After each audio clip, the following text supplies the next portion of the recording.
Welcome back to the gaming pantry, everybody. This is the Retro Bear bidding you a very warm welcome to a follow-up video to my VHS collection, which I put out probably last week, wasn't it? I think now, a week ago. Yes, I inflicted my surviving feature film VHS collection on you. Thank you to everybody who watched and commented on that. It was very much appreciated. Some interesting comments, people's opinions on what they thought of the films that I'd seen. In fact, some people commenting that had never seen some of those films as well, which was quite remarkable. I did promise you, probably not through popular demand, but I did promise you a second part, a follow-up to that video with the remaining VHS tapes that I have. And here it is. Well, it's not the remaining VHS tapes I have, because I do have wrestling ones which I still haven't shown. Those are all the pay-per-views, and quite frankly, where they've now been, shall we say, moved to. Probably the safest bet to do. It's probably not going to see the light of day for some time, but this covers pretty much all my remaining VHS I can get my hands on. And it's going to be a bit of a specialist video. I must warn you now, if this isn't your sort of thing, you're probably not going to enjoy it, but you might learn something. Again, it's going to be dependent on your perception of what we're talking about, and this is mainly going to be focusing on comedy, particularly my passion with black and white comedy of the 1930s and 40s, but I've also got some TV stuff in here as well from the 60s, 70s and 80s and the 90s. Not much of that, but there is some of that in here, and also a video I found completely at random which relates to my cartoon collection, which you may have seen the 6 parts I did on that last year, I think it was, and the 6th part came out early on, a couple of months ago I think it was. So hopefully it will be of interest to some of you. You may be discovering some of this stuff for the first time. It may bring back memories for some of you who grew up like I did, influenced by all this stuff, and there may be some other tapes knocking around. I don't know yet, but we'll have to see. Let's kick it off with the one complete random. If you didn't see my cartoon collection series, which I basically talked about DVDs and videos I got and went through some of those, this would have fallen into the part of the sort of stop motion animation section, which I did. Things like Bagpuss, Ivor the Engine. This is from the same sort of part of that. And it's actually the Clangers Series 1. And I actually thought, I've still got those videos up here, but yes, the Clangers was actually one I was missing, believe it or not. So there we go. And if you don't know the Clangers have been redone recently. I think they've been CGI'd, haven't they? And it was, you know, knitted puppets, used to talk with swanny whistles, you know, wee woo, wee woo, woo woo, woo woo, that sort of thing. Terrible impression. And it tried to capitalise on the Americans landing on the moon. And it's rather exciting. This one isn't sealed, but there we go. So this is the original TV series, the first series. I can't remember, they did 2 series probably altogether, which got repeated for about 20 years afterwards. But yes, so rather exciting to find that. And I didn't think I got the Clangers, but I have. So that was a bit of a nice find. Although I must be honest with you, I was searching for other videos that I thought I had, and they're gone, and I can't work out why. But anyway, that's the thing. Right, let's move on to TV comedy of the 60s, 70s, 80s and 90s. And again, on to the main crux of this video. This sort of stuff had so much influence on me. It still has to this day. It's still the one genre I will quite happily go back to, and that is television or film comedy. I don't know why, it just appeals to me so much, and I guess it's because I was brought up watching a lot of it. My earliest memories were watching Laurel and Hardy and Harold Lloyd on BBC Two on a Friday night or a weekday night at 6 o'clock. Perfect timing for when you were a young person. And they were always on when I was a kid, and then for some reason around about mid-90s, late 90s, they just stopped. And they disappeared from television. And those of you maybe aware of a channel called Talking Pictures TV, which is I think on cable and Sky. They bought all the rights to the Laurel and Hardy films about 18 months ago, 2 years ago. They still occasionally drop a film in there now, but they I think for about 2 or 3 months they pretty much ran them reasonably constantly. And the first time they've been on television for about 20 years. And that was a big influence on my life. See those films back again. It was great. You can buy them on DVD. You can buy Laurel Hard in Blu-ray, I think, now as well. So a lot of the stuff you're going to see here isn't lost as such. You can get hold of it fairly well. If you look in the right place on YouTube, you can find stuff like that. But also there was that side of thing. But there's also the TV shows, that era, the comedians, the comic performers of the day. And we've got a mixture of stuff here from the 60s, the 70s, the 80s, and the 90s, which I'm going to whiz through in no particular order. But we'll start with this one, and a local comedian as well for us up here in the Midlands. Absolute master of the stand-up, and it's Jasper Carrott. Now this is 24 Karat Gold, which was a live in concert, which we've got run the BBC for years after he did it, and. Yeah, Birmingham born and bred Jasper Carrott, one of the great stand-up comedians of his time. Got his first, he started doing the folk clubs. People used to do folk clubs back then. Billy Connolly started in the same fashion. And then they got put onto television, given their own show. Jasper Carrott got his first show, I think it was in the late 70s on ITV. Ironically called An Audience, you know, there's an audience with programmes, actually called An Audience with Jasper Carrott. It was like a 30-minute episode. And his career just took off from there. He did loads of series to the BBC, stand-up. One of the great memories of my life was back in 1990 when we went to Normandy, France for our history trip one summer. And I can tell you two things that dominated that trip. One was Madonna's Immaculate Collection, which literally we had playing on loop in the minibus. And also, my mate brought along his Jasper Carrott audio tapes, and I'd managed to tape Jasper Carrott's Canned Carrot TV series using the old-fashioned method of a microphone and the TV speaker. And it was either Carrot or Madonna, that entire thing. But this has got some of his great routines in there. I'm still pleased I've really got this.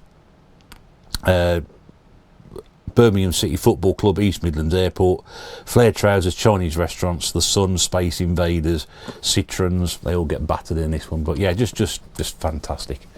Really, really great. And I'm pleased he's still going. I think he's still touring. I think because of COVID he had to stop, but I think he started going back out again.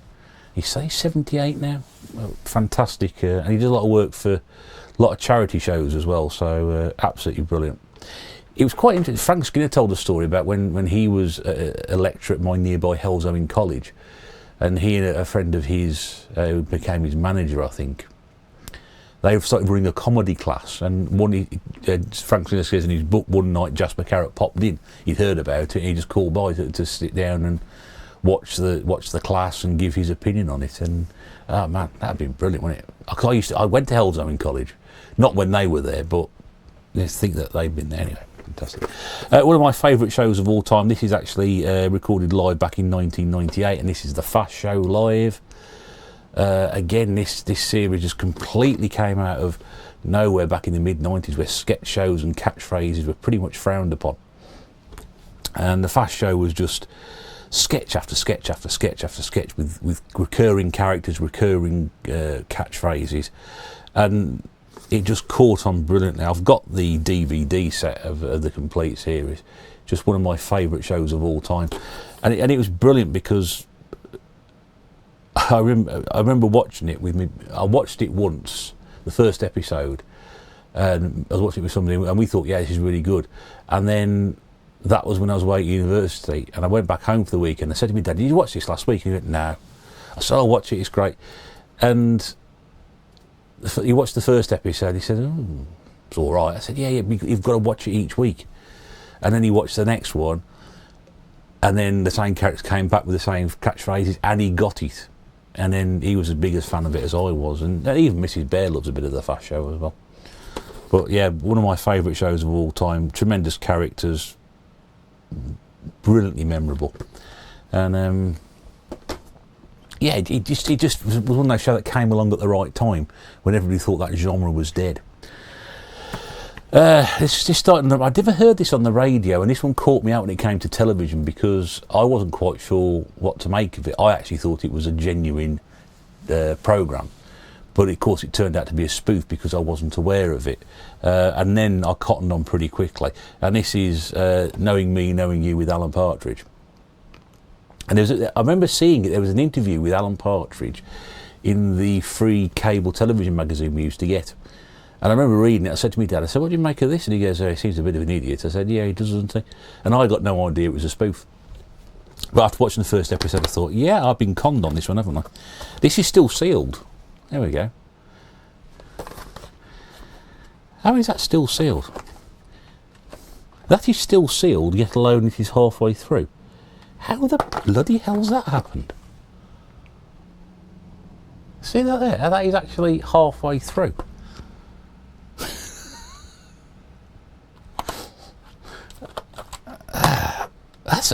That's bizarre. That is weird. There we go. So someone's watched this and thought, you know, I'll stick a seal on it. I've got it on DVD anyway, so it doesn't really matter. How about that? Eh? That's interesting. But yeah, it's a spoof chat show. And of course, the character Alan Partridge has gone on to many. The first series of I Am Alan Partridge is by far and away the greatest comedy series ever written. I don't care what anybody says. And I've watched all the two I Am Alan Partridge series. I watched all the Norfolk Nights mini-series he did, which went online. I've watched all the This Time with Alan Partridge as well, and even Mrs. Bear sits down and watch it as well. I didn't think it'd be her sort of thing, but she laughs with it as much as I do. Just a great comic creation, and yeah, but that's an interesting one. I think it gets better as the character got on. A bit more modern stuff as well. So the last modern stuff I'm going to show. Oh no, I've got one more to show you. This is just a compilation which I picked up, which is more comedy moments, great comedy moments in the BBC.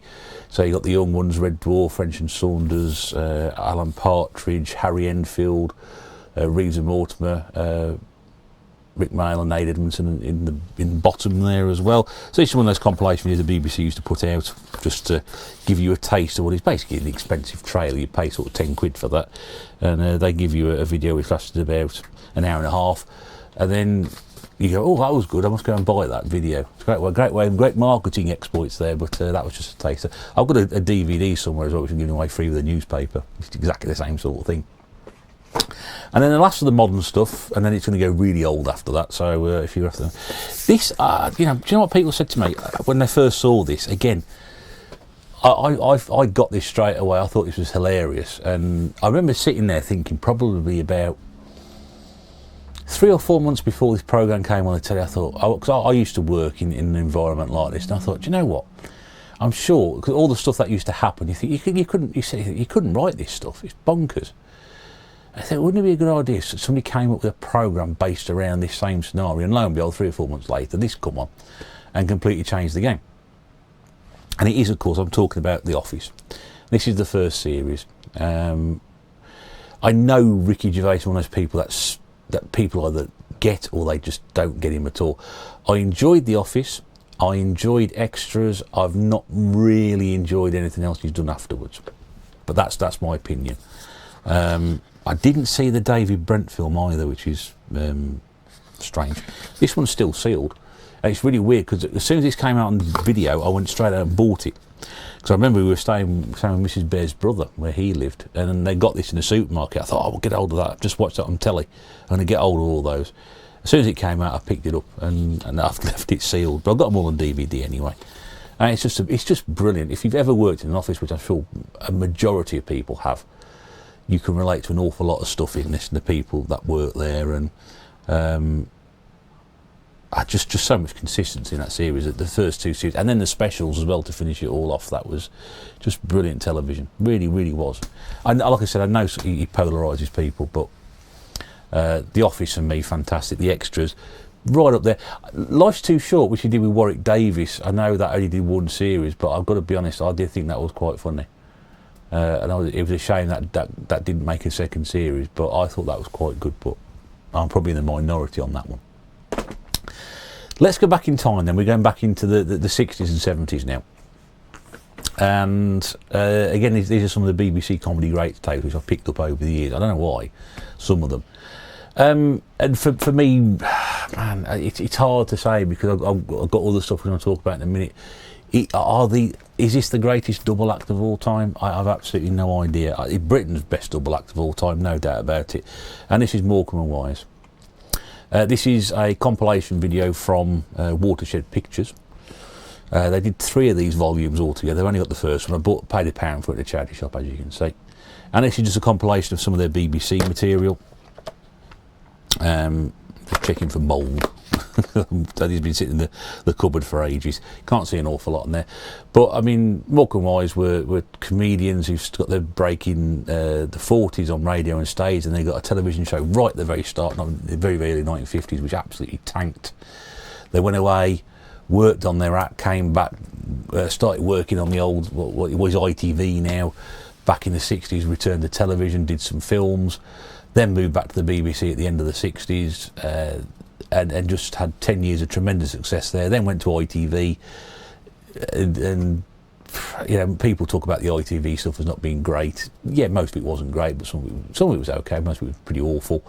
And then up until Eric Morecambe died in 1984, they carried on there. They probably would have maybe have retired not long after that. I think there was very much an emphasis that they may have probably gone on for maybe another year and then perhaps retired. I don't know, but there was definitely a feeling around that time that could have happened. But again, the BBC stuff is brilliant. That's the stuff I remember growing up with. I didn't see the ITV stuff so much. And again, I think it's to do with the writer. The writer had Eddie Braben, understood them. He wrote for them completely different to how they'd been written before, and they were like, well, we can't do this, we've never done this before. He says, yes, but I think you can. And you know, that 10 years there was just full of it. Eddie Braben himself wrote pretty much the majority of the shows, so much so that so much pressure was put upon him that he actually had a nervous breakdown and had to step away from it. With nervous exhaustion, physical exhaustion, I think it was. He used to write for 48 hours straight. And of course, every year they used to do a big Christmas show. And that was the highlight of television. You know, you think now, what's the highlight of television at Christmas? There isn't one, is there? Back then, that was what you waited for. What was the big thing on Christmas Day that would get everybody sat around the television? And lo and behold, 1978, I think it was, 77 or 78, I can't remember. 28 million people watched the Morecambe and Wise Christmas show on television. 28 million people. That was around about half the population, over half the population at the time sat down and watched that. Can you imagine 28 million people now watching something other than a football match on television? Ain't going to happen. I've also got another Morecambe and Wise tape here, which is one the BBC released, Comedy Greats. This has got a compilation of some of the. Honestly, for a compilation, it's not the greatest material they have in here. Although it does have the Anthony and Cleopatra sketch. But yeah, it's not. It's got a few choice ones in there, but it wouldn't have been my first choice for a compilation. There's some great sketches in there which aren't being shown. You can buy all the series on DVD. You can buy the Christmas specials as a DVD, which I've got as well. But yeah, undoubtedly the greatest double act Britain has ever produced. There have been some great ones, but no, you know, if you want to sit down and there's always a show on the BBC at some point. It's always repeat one of the old Christmas shows. It's always something I always look out for. Even though I've seen them a million times before, it doesn't seem Christmas without sitting down and watching it. There we go.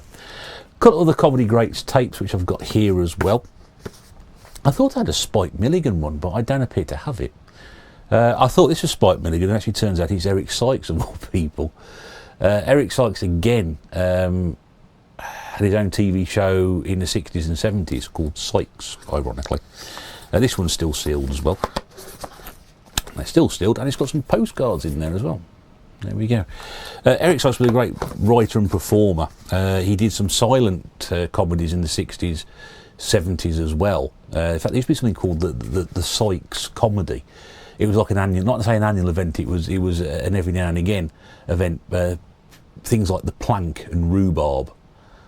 Not that the Plank was one, Rhubarb was another. Again, you can get them on YouTube. And it used to involve a lot of the great comedians of the day just doing cameo roles. And he was more often than not seen with Hattie Jakes, who most people won't remember from the Carry On films down the bottom there. He was a great writer as well, very, very good performer. He used to do a lot of work with Spike Milligan as well. Most people probably wouldn't immediately spring to mind as a comedy great, but definitely worth checking out. My dad always used to go about, Sykes was great, and then of course UK Gold ran them many times, so we used to sit down and watch those. And the last one in the comedy great thing is Frankie Howerd. And again, he's another interesting career. Somebody who rose to prominence in the 50s, was then considered old hat by the end of the 50s, early 1960s, and he got a spot. Probably got a spot as well. He got a spot on a programme called That Was the Week That Was, which is very much, I suppose, the closest modern comparison would be Have I Got News for You? And he was a bit of a risk to book as a guest, but he came on and did the stand-up at the end of it, and he absolutely, to coin a phrase, stormed it, and his career took off again. And he had that very nervous, twitching, ooh, missus, all that sort of thing. And that led to his research in his career, and of course he had the well-known TV series called Pompeii, which really restored him. And then right at the end of his career again, after a few quiet years, he did a series of stand-up for ITV called Frankie's On, and it was like a different subject, and he would talk to bus drivers, an audience for the bus drivers, bus workers, or miners, and he'd do a stand-up there, and that was really, really successful. And then he died not long after he completed that, just when his career was hitting another resurgence. But very interesting. So I did a few carry-on films again. Again, this one is sealed, and you can see there that's probably his most famous role, Lurkio in Up Pompeii. Again, it's very much 1970s, your old nudge, wink, wink stuff. So if you like that sort of thing, that is definitely a series worth checking out if you want to check out some Frankie Howerd stuff. And I think you've Carry On Doctor, Carry On Up the Jungle. I think he only did 2 Carry On films. I think he was initially planned to be in Carry On Columbus, but he died before they got around to doing that one. I think he was planned on making, whether he had a major role or a cameo in that as well. So that was interesting. But yeah, so that's all the stuff from the 60s, 70s and whatever. So maybe some things. I thought I had more than that. I thought I had more classic TV, but evidently not. Right, let's move on to my specialist area. What I've got here now is black and white film comedy from the 1930s and 40s. And I hope I don't go on about all this stuff as much as I think I might do, because there is, this is the sort of thing I grew up with. This is areas that I know a huge amount about, a worryingly large amount about, as Mrs. Bear will quite happily say, and sort of sit there and glaze over as I talk to her about the fine merits of these films. I've got one film team I'm going to focus on, another film team I'm going to start with, and there's a little bit in the middle, and then we'll end it. But here we go. So back in the early 1920s, there was a comedy group called the Marx Brothers. 4 brothers. There was more than 4 actually, but there was 4 on stage, and they were very much zany madcap humour. It was just complete anarchy when they were on stage. They used to go around the country touring, and they put shows on, and then they take the best bit from those and create other shows out of it. And when they got into film, they would do exactly the same thing, but they would try out routines that were going to be in the films, or they wanted to put in the films, to see how they went on the road, and if they were successful with audiences, they stick them in the films. Eventually, as it was back then, one of the film studios signed them up. I think it was Paramount. Paramount originally signed them up to do film versions of their stage shows. That's what you did back then. You have it, same thing with West End productions now. Although it does tend to work a lot in reverse. You tend to find a lot of West End productions now come from successful films. But that's how it was then. If somebody had a big show on Broadway, film producers and film studios would be there saying, we want a version of that, here's a contract, and that's what they do, and they sign them up. And this is exactly what happened to the Marx Brothers. So what we've got here, now I haven't got a complete collection of their earliest films. I'm missing one, but I can tell you what it is anyway. So what we got here is very much, you can see what I paid for it, is The Coconuts. This is their very, very first feature film, which I think is when they're running a hotel. And a very recognisable figure there of Groucho Marx, one of the great wits a man who could dispense one-liners and cut people to ribbons just by doing that, waggling his cigar. And very interesting as well, if you didn't know that, he used to have a false moustache painted on. Not worn, painted on. That's what it was. It was a grease paint moustache. He used to do his eyebrows. We got these really thick eyebrows, trademark glasses, painted on moustache. Not like this one. This is real. And a big cigar sticking out the side of his mouth. He would go around dispensing one-liners, and it was, just complete anarchy. But it was 1929. This one. So that was their first one. They did two others at the same time as well, which I can show you now here, which is Monkey Business, which is when they stow away on a boat. You'll notice this young lady there called Thelma Todd, who died in mysterious circumstances. She appeared quite a lot in a lot of other comedians' films and big films at the time, but she wasn't quite sure. People weren't quite sure whether she killed herself or she was killed by gangsters. But it's an interesting one. Look that one up anyway. Thelma Todd, if you want to read a bit more about that. But this is, I think, 1930. This one, maybe 1931.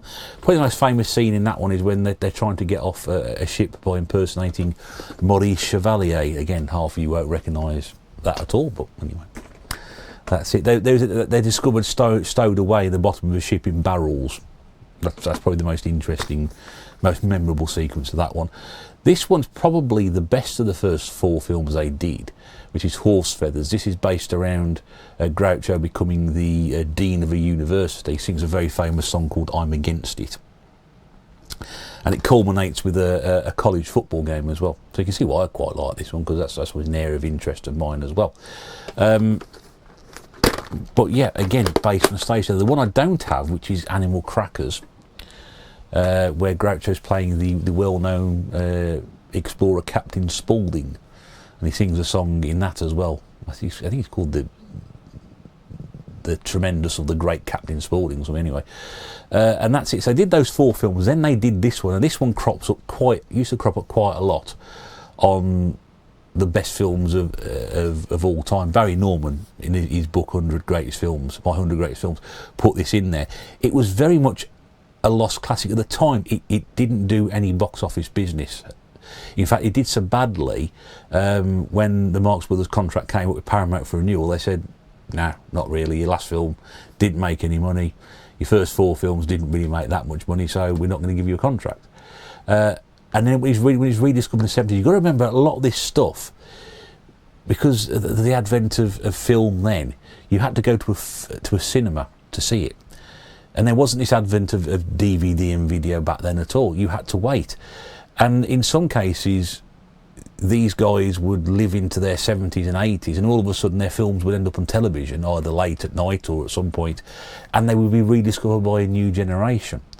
And you don't find that happens now. So as a result, these guys who've been living in relative obscurity for about 20 years, all of a sudden had their careers resurrected because their films were being shown on television more regularly, and then people would try and seek out back catalogues and to keep them in the public consciousness. And again, probably through the 80s and 90s, maybe not with the regularity of some comedy of the time, but they were all reasonably on television. You could search and find them, and you can guarantee it probably at some point in the BBC Two probably would have done a series of Marx Brothers films. They just put 4 or 5 on in over a course of a couple of weeks, and that's how people rediscovered it. And then obviously with the advent of video, we are to get to DVD and Blu-ray, etc. They've been able to stay in the consciousness, whereas for between 1933, when this film, which is Duck Soup, I should show you anyway, 1933, and probably about 1970, this film was hardly seen and completely forgotten about. Probably the most famous Marx Brothers film as well, because this is about Groucho becoming president of a country, just he's trying to start a war with another country because his country's gone bankrupt and he needs the money, etc. It's just absolute craziness. There's the brilliant mirror sequence in this where he and his brother Harpo, who never talked, and again, you look at Groucho there. Harpo was the one with the big curly hair and all this, and never talked. He used props to communicate. There was Chico, who used to wear the little hat. And he always spoke with a fake Italian accent. He wasn't Italian at all, it's a fake accent. He used to play the piano really, really well. And there was the other brother called Zeppo, who had absolutely no characteristics whatsoever other than just being a straight man. He got these three strange characters and then a very, normal looking person. And this was the last film that Zeppo did. He dropped out of the act after this one. I don't think anybody noticed, to be fair. But yeah, it's widely regarded as an absolute classic. Again, these films only run about 60 minutes, 66 minutes this one, and it's brilliant. Really is, full of great one-liners and funny moments.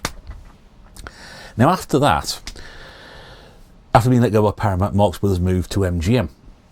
Now MGM at the time was run by a guy called Irving Thalberg, who was regarded as a genius. Studio head, running a studio at like 30, 35 years old, something like that, and he died at 38. Tragically died. And the Marx Brothers went there and said, well, we're not really interested in films anymore, but if we want to go and work with somebody, we'll go and work at MGM. So MGM took him in on a big contract, and they made two films. One which I haven't got, which is A Night at the Opera, and one which is this one, which is A Day at the Races. Now, both these films, Day at the Races, Night at the Opera, are probably regarded as maybe the pinnacle of the Marx Brothers' work on film, although some of the films are hampered by musical interludes. Songs needed to be inserted for the sake of a storyline. Back then they had to have like a romantic storyline running through it. Not so much the ones I've shown you there, but more so when he went to a big studio, MGM, right, we can do all the zany stuff, but there's got to be a romantic subplot. There's got to be two romantic leads, and there's got to be some slushy songs in there as well. It's like, do you really want to do something like that? So that's exactly what they did. And as a result, these films ran an awful lot longer. This one, for example, was 66 minutes. They moved to MGM, the production goes up, and that runs for nearly 2 hours. But yeah, I mean, they're great films. Day at the Races, Night at the Opera, really, really good. The production values are fantastic. But the problem is they made those two films and then Thalberg dies, and then Groucho says, I don't really want to make any more films. Not really interested in that. And MGM lost interest in them as well. Well, we don't really, we haven't really got anything for you. So what they did was what they used to do back in the day, was if you had somebody under contract and you hadn't got anything for them, you'd loan them out to another studio. Or another studio would ring up and say, I hear you're not using the Marx Brothers. Send them over to us, we want to use them for a film. And you're under contract, you had to go and do it.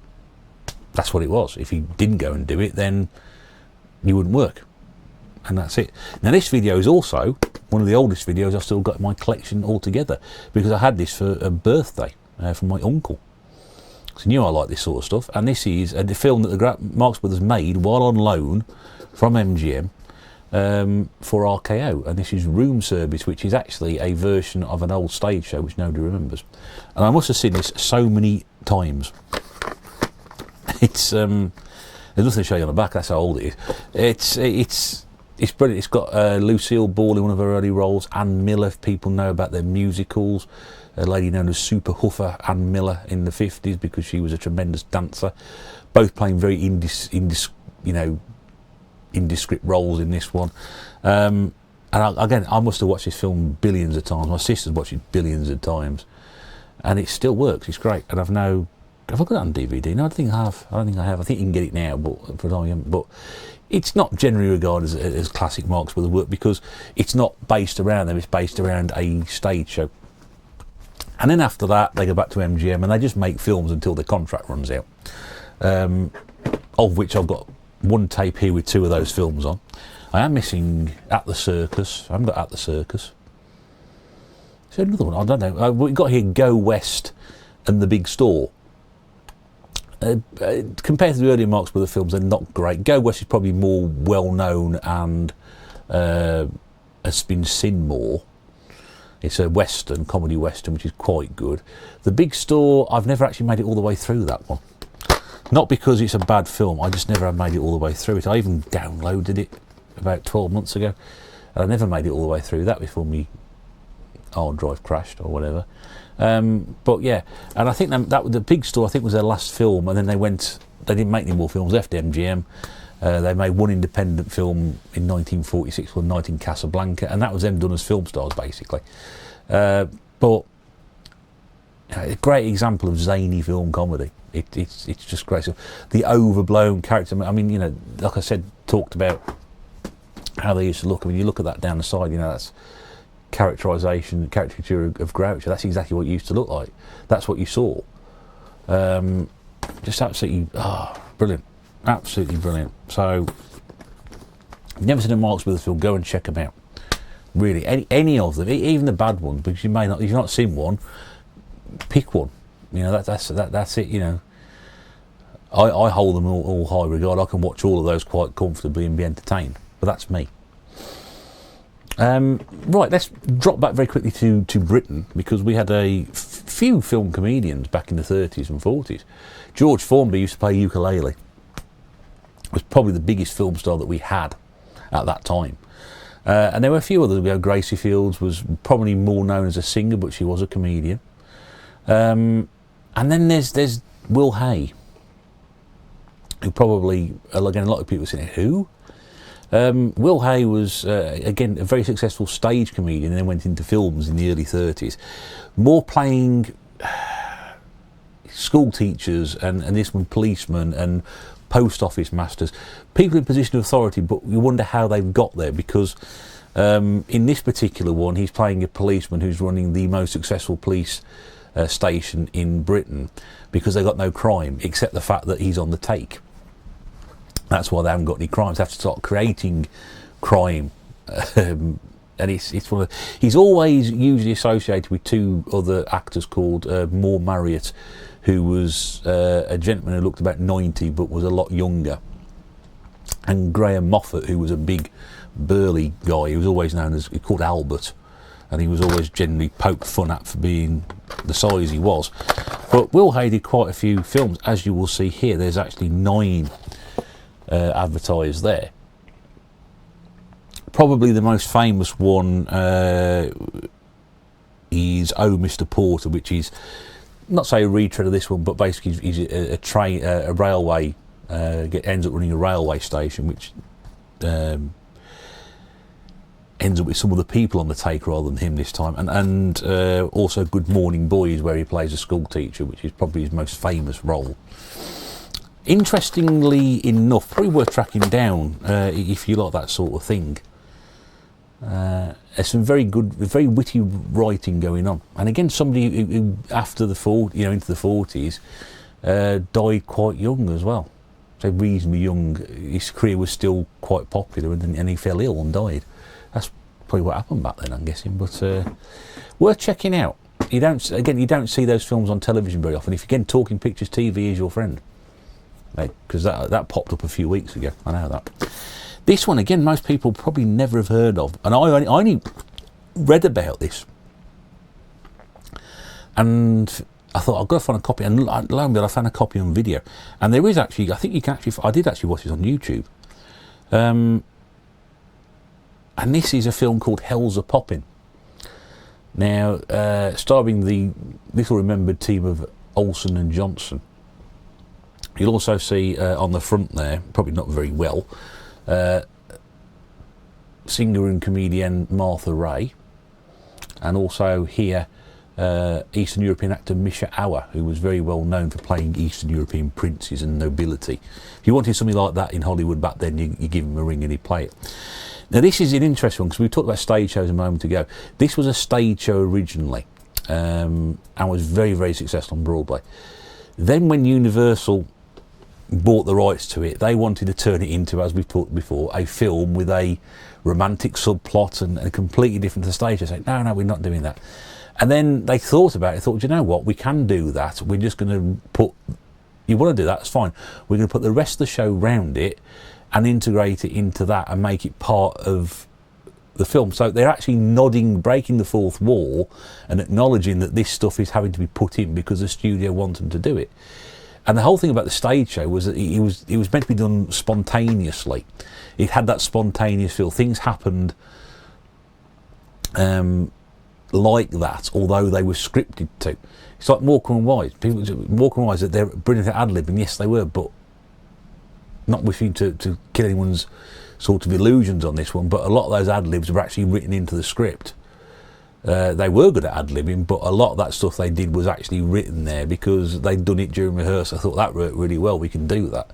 And this is very much based on that same sort of thing. Stuff seems to be happening, and then it's actually scripted. It's very, very strange to describe, but it's completely. I think it's completely unforgotten now. But you just don't see it anywhere. And as soon as I saw, it's the only time I've seen it anywhere at all.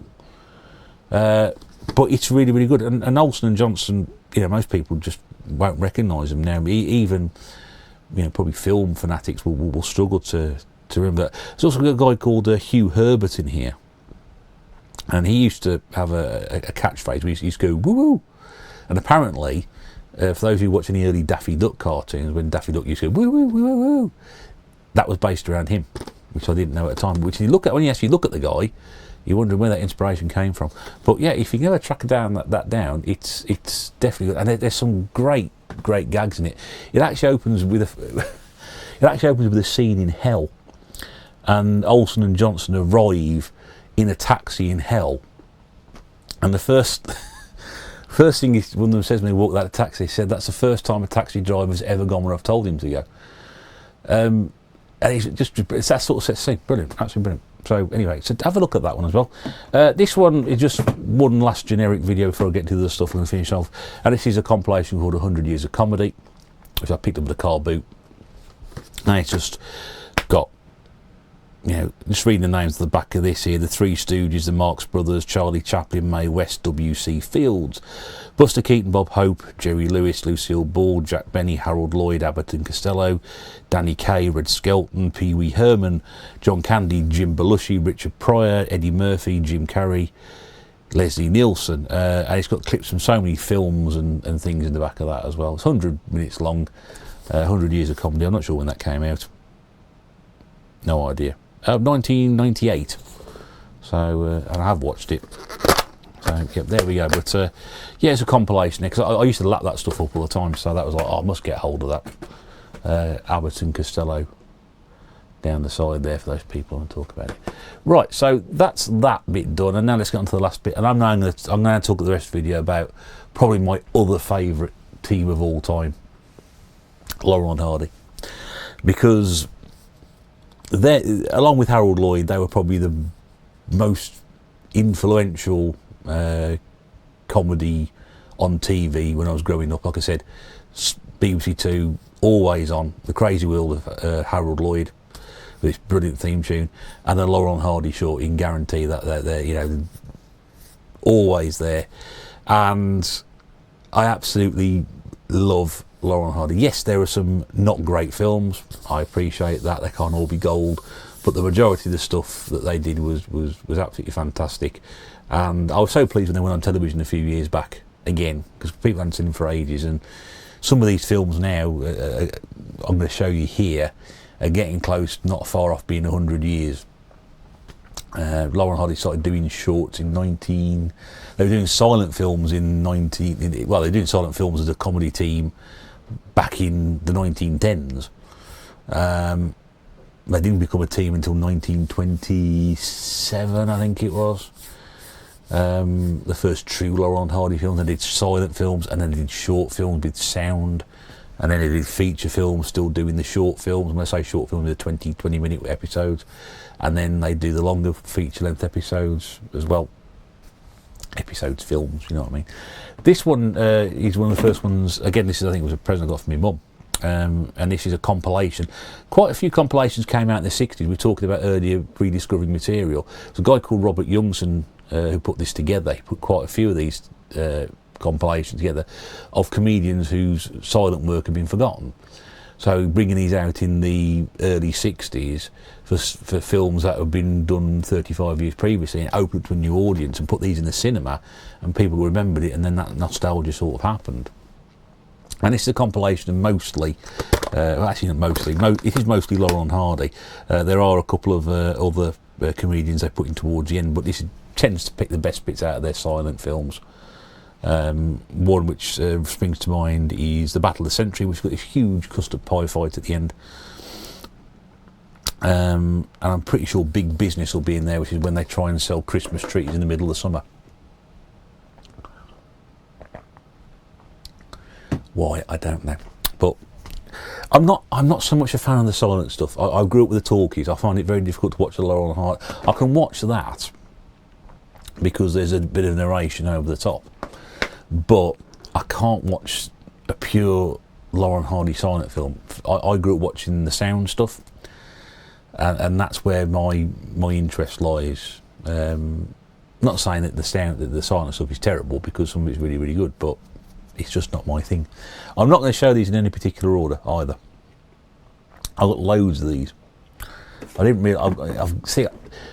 Years later, I got the DVD. There's a big Laurel and Hardy box set you can get with all the films in there. I think all the films in there, not all the films in there. All the stuff for the Hal Roach studio until 1940, and then after 1940, Laurel and Hardy left Hal Roach and went to work for MGM. Not a great experience. 6 films made after that, average at best. They made one independent production in 1951, which was an absolute disaster. It took a year to film. Stan Laurel was dangerously close to death at times during it, and you can see that in the film. So this is primarily going to focus on the key Laurel and Hardy areas. What have we got here? So I'm just going to pull these out one by one and just try and give you some memories about it.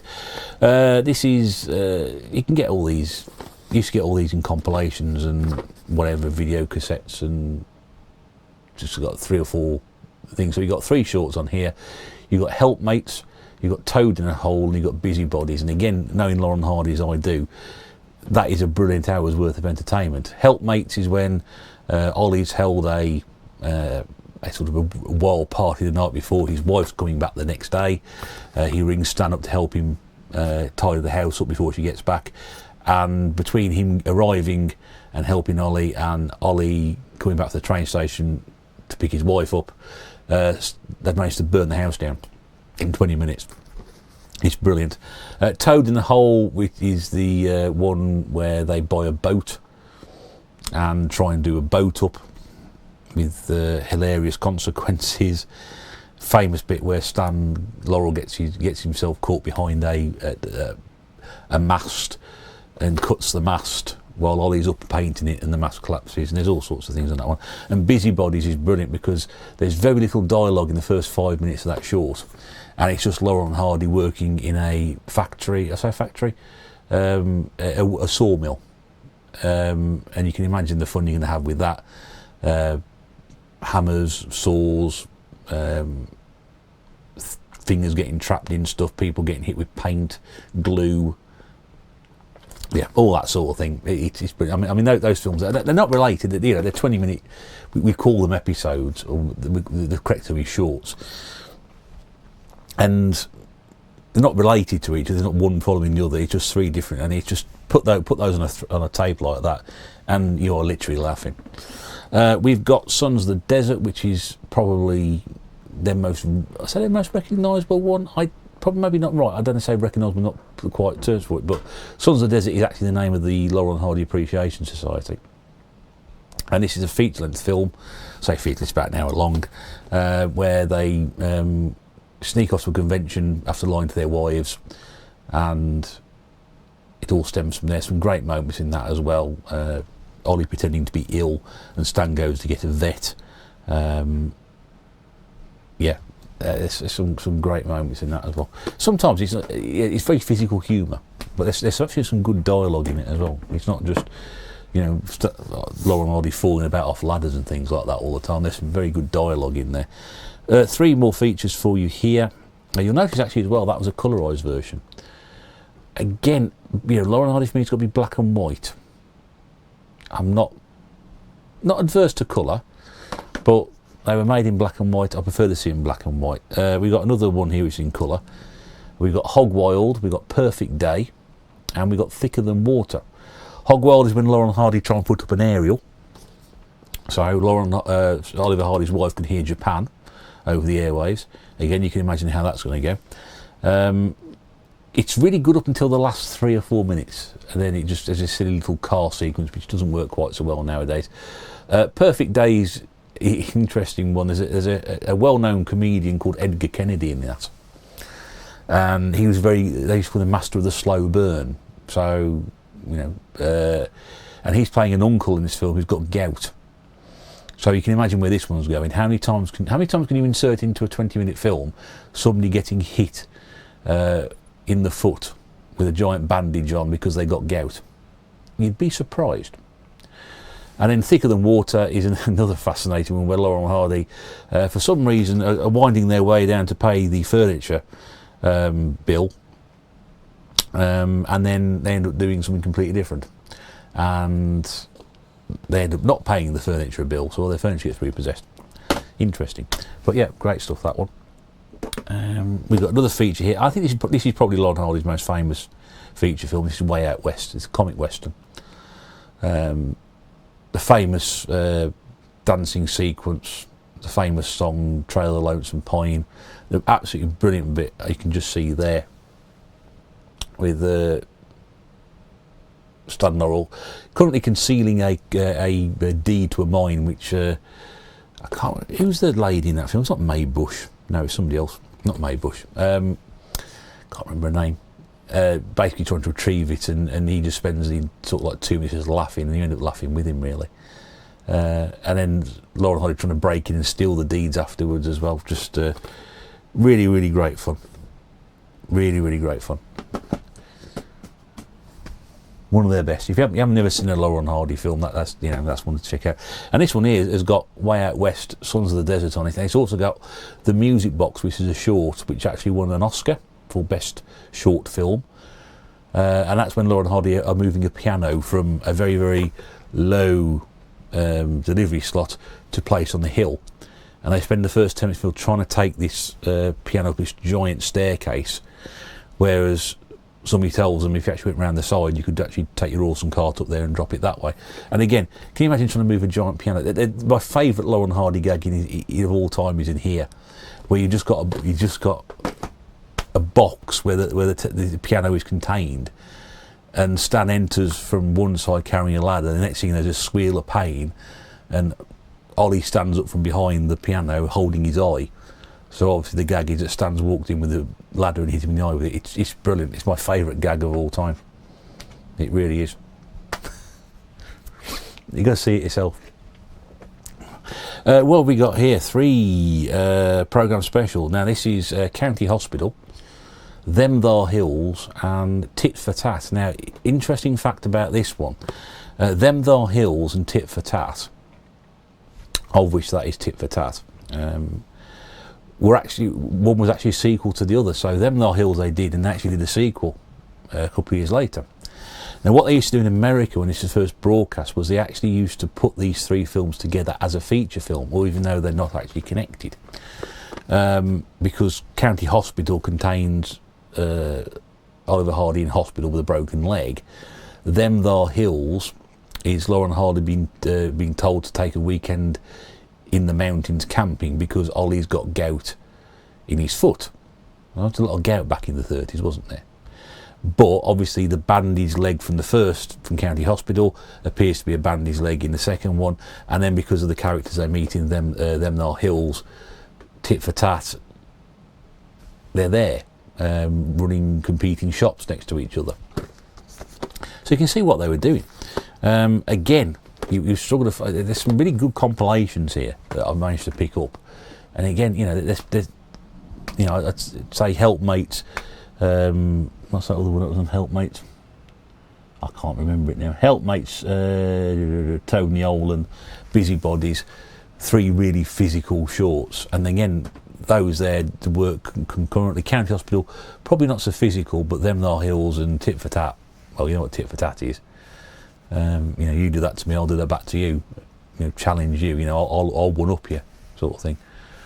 So if you poke me in the eye, I'll poke you in both eyes and nod at you, and then you'll come back and probably hit me over there with a shovel or something. But that's how it works, Tit for Tat. I think. Rather obscure tangent. This one, this is interesting. This one, when I first started collecting Laurel and Hardy videos, there was a thing at the time. It was 100 years. I can't remember. Well, it was a 100th anniversary for Laurel and Hardy for some reason. I can't remember what it was. And Virgin, who had distributed the video, said, "Oh, if you send away a cheque for £2.99, we will send you a free poster. Not a free poster. We'll send you a poster commemorating that fact." And I did that, and I never heard anything about it ever. And then I can't remember. It must have been about 10 months later. I got a parcel in the post. Now, bear in mind at my age, I didn't get parcels in the post.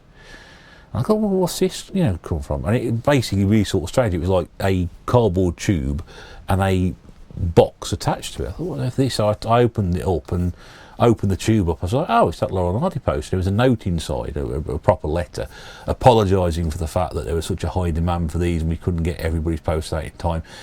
Please accept our apologies. Here's your poster and a free video. Free video? I like the sound of that. And this is that video, which is a 2-programme special, and this is Bo Hunks, which was a slightly longer Laurel and Hardy short. I think they 3-reeler, I think they should call it. These were 2 reels, 10 minutes each. So you have a short film, which would be 2 reels of 10 minutes. This was at a 4-reeler. And this is a 40-minute length film, Laurel and Hardy joined the Foreign Legion. And there's also a short on there called With Love and Hisses, of which that is a shot from, and that's a silent film from 1927, when Laurel and Hardy were in the army. A film with a rather nasty sting in its tail. I can't remember what that one was, but that was a free one. I still got it. Lovely, isn't it? They didn't have to do that, but they did. 2 more to show you, and then 2 more, and then 1 more after that. Saps at Sea, which is Laurel and Hardy's last film for Hal Roach. Again, this is the colourised version. Oliver suffers a nervous breakdown after working in a horn factory. Not that sort of horn factory, the ones that can beep. He's then advised to go and take a sea voyage, which ends up having a stowaway on board who's a criminal. Yeah, not one of their best, but by that point in time, the relationship between Hal Roach and Stan Laurel particularly was the point where they weren't even talking to each other. So it wasn't one of their best. For a Laurel and Hardy film, it's great. People always say about Laurel and Hardy, a bad Laurel and Hardy is always better than a good Abbott and Costello film. Because the 2 teams didn't run against each other, but they were very popular around about the same time. There's no question in my mind who is the superior team. And I'm not going to go into that here because I could be here for another half an hour talking just about that.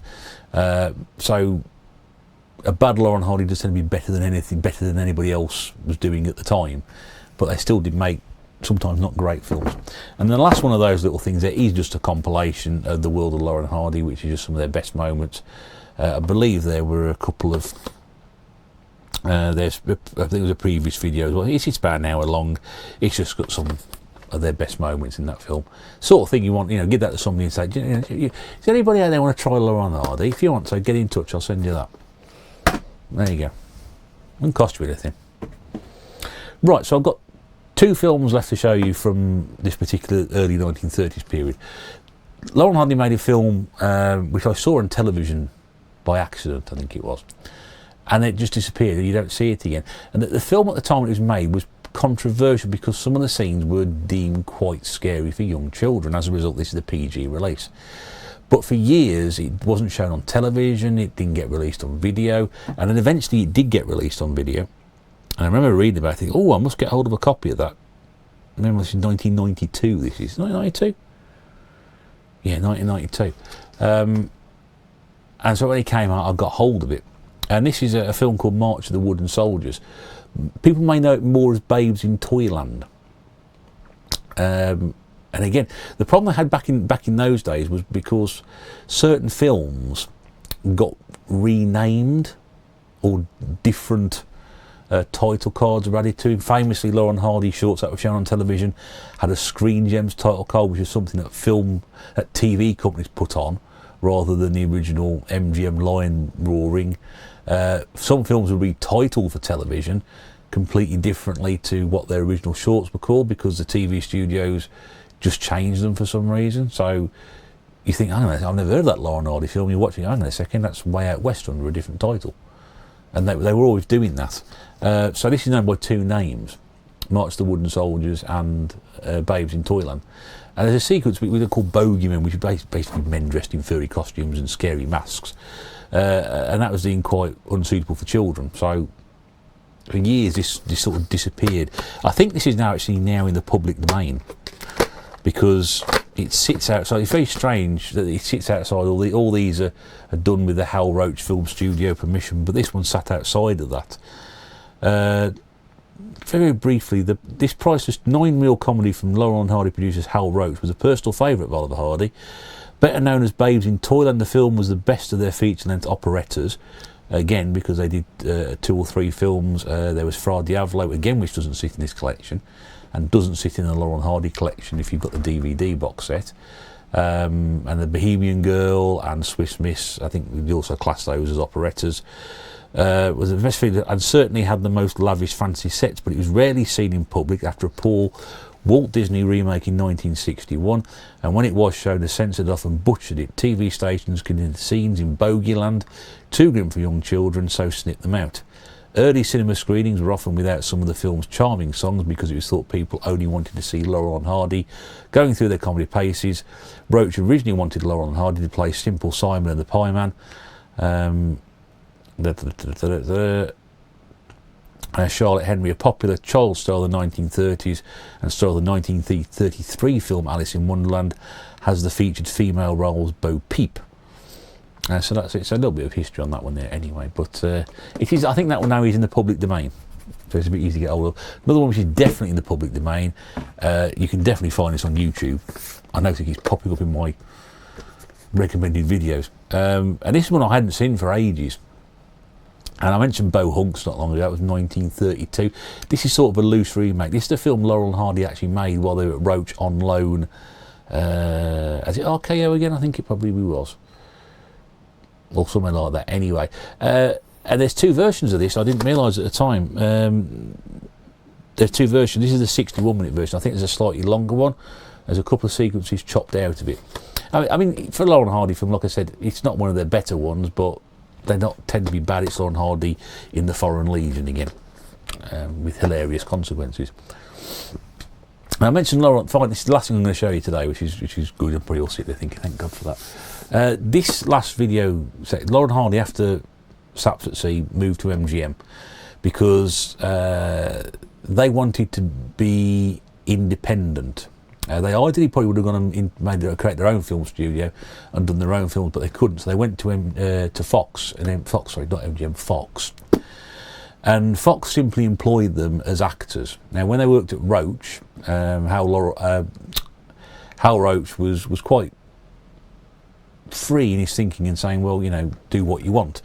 But then he felt Stan Laurel was trying to take too much control because Stan Laurel was doing more of the, directing, more of the gag writing. He wanted to produce. Well, Oliver Hardy was very happy being an actor and paid to do what he was meant to do, which is why Oliver Hardy made 1 film on his own without Stan Laurel while we Roach. And then they said, well, we'll go to Fox and we'll work there. But Fox purely employed them as actors. We write the scripts, we tell you what to do, that's it. And as a result of that, they got people in to write for them who used to watching their material, so they'll write rehashed routines from previous films. So the films they made for Fox and MGM, of which there are 8, between 1941 and 1945, generally regarded as pretty poor and basically are rehashed routines from older films, for some reason inexplicably shoehorned into a plot of what they were doing then. What probably with hindsight they should have done was simply said to Laurel and Hardy, said, well, tell us what you want us to do, rather than give them producers and directors and writers who were completely unsuitable for them. Not saying all the films are bad, probably 2 of the films that they did, one of which is in this set and one is not in this set, are a little bit better than some of them, but some of them are quite terrible. In fact, some of them, one I haven't got, a film called A Haunting We Will Go, which I haven't got in this to show you, is pretty laugh-free, and I will sit there and watch Laurel and Hardy. But even I admit there's very little to be going on with that one. The Big Noise, which was made in 1944, is generally regarded as the worst Laurel and Hardy film of all time. I think that's a little bit harsh, I've seen that a few times, I don't mind it. But yeah, what they did in the 40s was pretty rotten, and they just weren't allowed to be themselves, and that's why Fox was very interested in renewing their contract at when it expired. They're saying no, thank you, we've had enough, and that was pretty much it. So we got here this what's called the Stan Laurel and Oliver Hardy the collection. There were 2 of these. This contained the 6 films. This would have contained 3 films here and another 3 films which they made for Fox. So we got here the Bullfighters, which was the last one they made. Great Guns, which was the first one they did, and The Dancing Masters, which came somewhere in between. Probably, in a way, they've got those in orders of how good they are. The Bullfighters is actually a pretty good film, although there's a little bit of a sequence which doesn't survive so well nowadays at the end. Great Guns is an army comedy, because at the time it was made, that was what Hollywood were doing with comedians. They were sticking them in propaganda pictures to boost the country's morale while Europe was going to war, and there's very, very few laughs in that one. And then The Dancing Masters I'm not even sure why they're even, they did a lot of characters or situations they were completely unsuitable for, and it just didn't work. They weren't what you'd expect Laurel and Hardy to be, teaching young girls how to dance. It doesn't sit right at all with anything they'd done previously. And there's a terrible sequence which doesn't survive at all now, which is a chase in a bus, which is quite obviously a model. It's horrible to look at.